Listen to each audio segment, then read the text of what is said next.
Ini yang sudah alhamdulillah ini sudah mulai tumbuh, daunnya lumayan kelihatan. Ini kapasan tuh seperti ini untuk mulai tumbuh hijau teman-teman. Ini survei stok pakan. Assalamualaikum warahmatullahi wabarakatuh, sobat HT. Dimanapun kalian berada, semoga diberi kelancaran, kesehatan dan rezeki, amin amin ya robbal alamin. Untuk kali ini sendiri ini melihat perkembangan stok pakan untuk ternak kambing maupun ternak domba. Alhamdulillah kali ini sudah mulai tumbuh hijau, terutama ini di rumput liar sejenis rumput ilalang. Kalau menjono ini sudah mulai tumbuh lebat, tumbuh subur berkat curah hujan yang sudah maksimal. Dan ini juga sebagai stok pakan yang bisa diberikan secara langsung maupun dijadikan fermentasi ya teman-teman. Nih lemu bolo. Yang tentunya ini juga belum sempat pemupukan, cuma saya di sini mengandalkan pemupukan alami, yaitu dari kohe letong ternak sapi, yang tentunya sudah saya tempatkan di lokasi pertama. Saat hujan sudah mengalir untuk nutrisi pemupukan alaminya ini. Jadinya hasilnya sudah mulai subur, tumbuh subur. Ini yang batangnya seperti ini rambanan, ini yang sebagian peternak sudah menanam, katanya disukai. Ini belum ada daunnya, tapi kebanyakan jenis ini tuh mudah ditanam. Dari daun ataupun pohon kapasan ataupun kapasan teman-teman, kapasan. Tapi disukai, sebagian peternak sudah memberikan. Ini masih proses, masih tahap tanam, jadinya ya ini masih tumbuh tunas-tunas kecil. Masih beberapa batang yang saya tancapkan, karena masih ya pertama kali uji coba juga, masih tahap-tahap. Ini tuh teman-teman, ini yang sudah alhamdulillah ini sudah mulai tumbuh, daunnya lumayan kelihatan. Ini kapasan tuh seperti ini untuk daunnya. Ini cara tanamnya mudah banget. Kalau sudah ada bijinya yang sudah tua untuk pohonnya, itu cara bibitnya enak. Ataupun teman-teman bisa seperti saya, yaitu tanamnya memanfaatkan batangnya. Batangnya itu dari yang muda maupun yang sudah siap untuk dijadikan bibit, itu semua bagus. Karena setiap sekali panen akan tumbuh tunas di bagian tangkainya maupun batangnya seperti ini. Ini sudah ya, ini masih tahap bibit.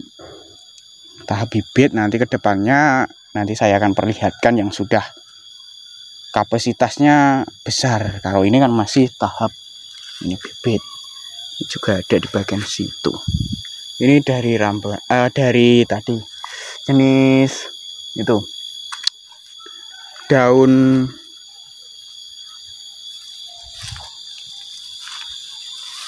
Nih daunnya, daun tak perlihatkan. Ini kesukaan ternak sapi, kerbau. Kalau untuk masalah kambing, kalau belum terbiasa ya jangan diberikan. Ilalang, alang-alang. Coba kita sepil ke sini. Kalau untuk jenis daun telo Papua belum tanam ataupun belum bibit. Yang saat ini, yang kemarin saya sepil itu di lahannya, kandangnya teman saya, yang seperti ini seadanya. Untuk kali ini bibitnya dari odotan, walaupun tidak begitu banyak, tapi sudah mulai tumbuh subur.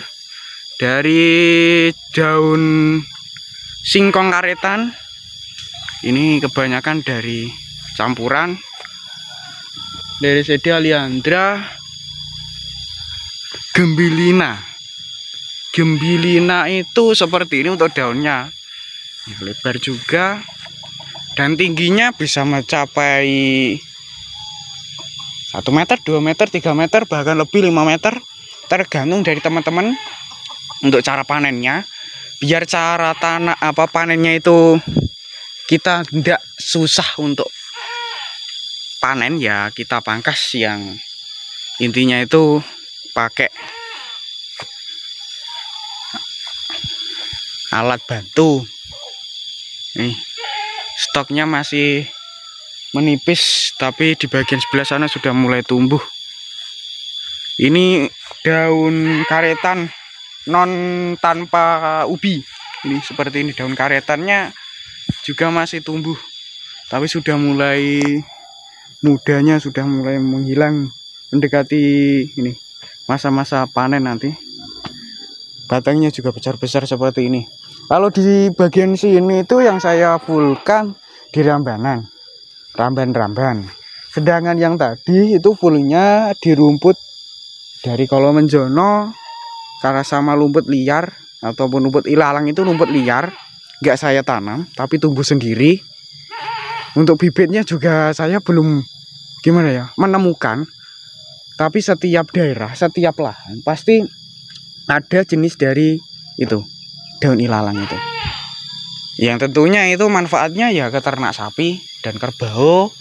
Kalau untuk masalah rambanan yang lainnya ya seperti ini untuk stoknya teman-teman. Tapi udah alhamdulillah banget dengan curah hujan yang sudah mulai maksimal untuk di daerah saya. Untuk rambanan-rambanan yang awalnya itu banyak yang mati, kalau ini rambanannya juga mati. Ini akibatnya itu dekat air, mungkin terlalu lembab untuk tanamnya, jadinya mati. Tapi ada yang tumbuh seperti ini. Kalau ini masih baru saya panen di rumput adasan Kolo Menjono, jadinya masih beluntang-beluntang, masih tahap tumbuh kembali. Gajahan ini yang disukai ternak domba, ini saya sepil, semoga sudah mulai tumbuh. Untuk gajahannya ini campur dengan rumput ilalang yang seperti ini. Harus pasnya itu, contohnya ini kan salahnya itu di bagian ini banyak sekali yang ini keropos, banyak sekali yang busuk ataupun kering. Ini mengakibatkan salah satu tangkai ataupun batang mati dan tidak bisa tumbuh ini rambanan, kan berkurang. Seharusnya satu pohon itu bisa mencapai ya satu pangkul kecil, tapi kenyataannya sekarang cuma mungkin satu tangan seperti ini. Diakibatkan cara panennya harus teratur, ya kita pangkas, kita potong antara sisi 1 sisi 2 itu sama, ataupun kalau tinggi ya tinggi, kalau pendek ya kita ratakan, supaya hasilnya itu nanti saat panen berikutnya stoknya sejajar, lebih melimpah lagi, mengurangi tangkai ataupun batang yang keropos seperti yang saya perlihatkan. Biasanya itu kan ada masih muda terkena itu penyakit, biasanya di daun, di tunasnya. Kalau ini enggak ada, alhamdulillah. Biasanya itu ada penyakit dari hewan yang mengakibatkan nanti pertumbuhan jenis Cleresidea akan terhambat. Itu bisa teman-teman menggunakan penyemprotan secara berkala maupun secara teratur, supaya untuk stok rambanan yang akan kita berikan ke ternak itu lebih maksimal tanpa berkurang. Mempunyai ini, biasanya itu di rambanan Cleresidea banyak sekali hewan-hewan yang ini lengket di bagian tunasnya. Untuk cara perawatannya ya kita semprot maupun kita buang. Biasanya kita buang, tapi kalau stoknya banyak ya itu menggunakan semprotan aja, semprotan obat untuk itu menghilangkan penyakit di dalam itu, di bagian daun-daunnya. Biasanya ini kan pohonnya besar. Ini pohonnya besar. Ini untuk usianya sudah di atas 1 tahun lebih. Ini mempunyai biasanya itu bagian tangkai batang paling pojokan. Ini biasanya mempunyai benih, mempunyai bibit. Bibitnya itu seperti lamtoro. Kecil-kecil, ya hampir sama. Cuma kualitasnya itu lebih tebal. Biasanya kalau sudah dewasa untuk jenis Clerecidea mempunyai bibit, ya bibit kecil, itu nanti bisa teman-teman panen untuk caranya, atau teman-teman mengandalkan batangnya yang kualitasnya bagus, kedepannya bagus, bisa dijadikan bibit. Sedangkan dari Alliandra kan seperti ini. Kalau sudah tua juga mempunyai bibit. Bibitnya itu berbunga, berwarna merah untuk bunganya, dan mempunyai bintik kecil-kecil itu di daun, di bibit. Ya sama seperti lamtoro kecil-kecil. Itu juga untuk cara bibitnya seperti itu, ataupun mengandalkan dari